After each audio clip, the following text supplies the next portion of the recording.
Bonjour, bienvenue dans Tout est écrit, l'émission qui vous invite à explorer les profondeurs des textes sacrés et à découvrir leur pertinence dans notre vie quotidienne. Chaque semaine, nous abordons des sujets variés issus de la Bible en mettant en lumière leurs enseignements et leurs impacts sur notre compréhension du monde. Et aujourd'hui, nous allons nous plonger dans un sujet fascinant et souvent débattu. Le sujet dit: l'Antéchrist est-il un leader politique ou un leader religieux? Je reprends encore: l'Antéchrist est-il un leader religieux ou un leader politique? Mais cela ne viendra pas de moi. Sur ce plateau, nous avons un homme de Dieu ou un serviteur qui va au moins essayer à nous faire comprendre ce que c'est l'Antéchrist, si réellement c'est un leader politique ou un leader religieux. Mais avant tout, nous allons passer à la prière parce qu'il nous faut tout recommander entre les mains du Seigneur, comme un adage qui dit: qui commence bien finit bien. Alors tout va commencer bien s'il y a au moins la prière et Dieu à l'intérieur. Seigneur, je viens te rendre grâce et célébrer ta fidélité. Toi qui il a plu dans ton amour de me faire accéder aux merveilles de ta grandeur et me faire jouir de l'expression vivante et puissante de ton intarissable bonté. Tu la renouvelles pour moi à chaque fois que le soleil se lève, car tous mes instants vécus sont un vrai bonheur que ton amour témoigne. Tu me fais marcher sur un chemin tout tracé, où ta main percée répand sur moi ton sang versé, selon le dessein de ta souveraineté. Merci, nous revenons encore sur ces plateaux. Comme je vous l'avais dit que nous avons ici un homme ou un serviteur de Dieu, mais je ne saurais pas comment le présenter. Lui-même va nous le dire, s'il est un apôtre, s'il est au moins peut-être un archevêque, un archibishop. Bon, tout cela viendra de lui et c'est à lui qui va nous donner au moins le détail. Bonjour papa. Bonjour homme de Dieu. Vous allez bien? Oui, Dieu nous fait grâce. Ça va, j'ai échoué au moins de vous présenter sur ces plateaux. C'est à vous maintenant de nous dire qui vous êtes réellement. Bon, j'aimerais que vous m'appelez juste le portier. Ah, les portiers tout simplement? Oui, tout simple. Pourquoi vous souhaitez être appelé portier? Bon, le Seigneur nous a donné juste la mission de veiller sur son peuple. Nous faisons l'œuvre d'une sentinelle. Ok.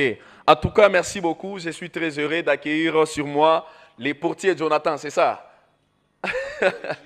Les portiers, c'est fini. Merci beaucoup. C'est un homme bien. Il a la simplicité plus que tous les autres hommes de Dieu. En commençant par moi, je souhaite souvent qu'on m'appelle bishop, archevêque, je ne sais pas comment, mais j'aime trop votre simplicité. Merci beaucoup.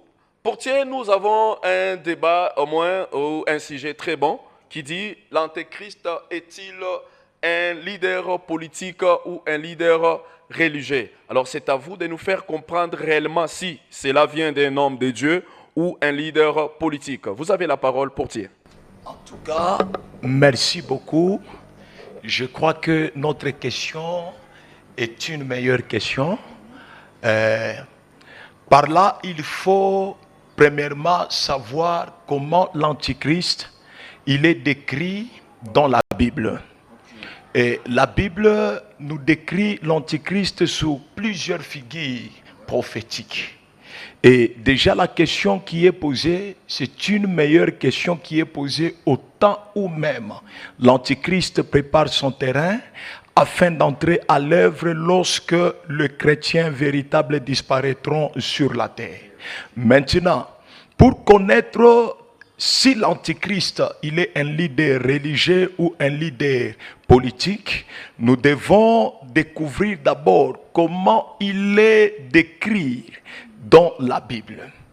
Et nous avons 3 livres prophétiques qui nous donnent des différentes figures prophétiques de l'Antichrist.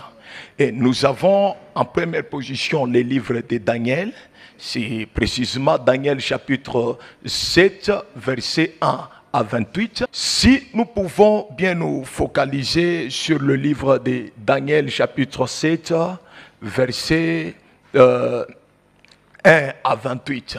Là nous voyons, on nous donne une description de l'Antichrist. Et comment il est décrit dans Daniel.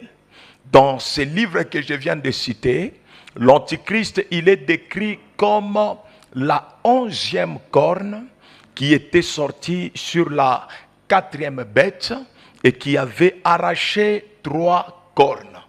Voilà comment l'Antichrist il est décrit.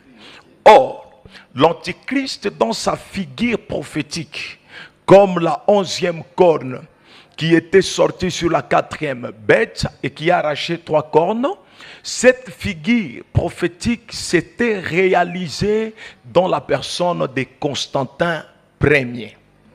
Alors, c'est Constantin Ier, je ne dis pas qu'il était antéchrist, non, il était juste une figure de l'antéchrist. Mais c'est au travers de cette personne de Constantin que nous trouverons la réponse à notre question qui nous est posée. Alors, essayons quand même de regarder sur cet homme, Constantin Ier. Tout d'abord, il faut savoir que Daniel avait vu dans sa vision 4 différentes bêtes. Et ces 4 différentes bêtes représentaient les 4 empires mondiaux. Et le premier empire, c'était l'empire babylonien, qui était représenté par la première bête dans la vision de Daniel. Et le deuxième empire, c'était le Mède et les Perses, qui étaient représentés par la deuxième bête, toujours dans la vision de Daniel. Et le troisième empire, c'était l'empire grec, qui était représenté par la troisième bête.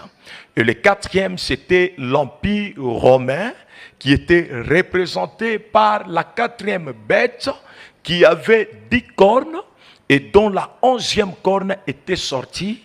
Et cette 11e corne avait arraché 3 cornes.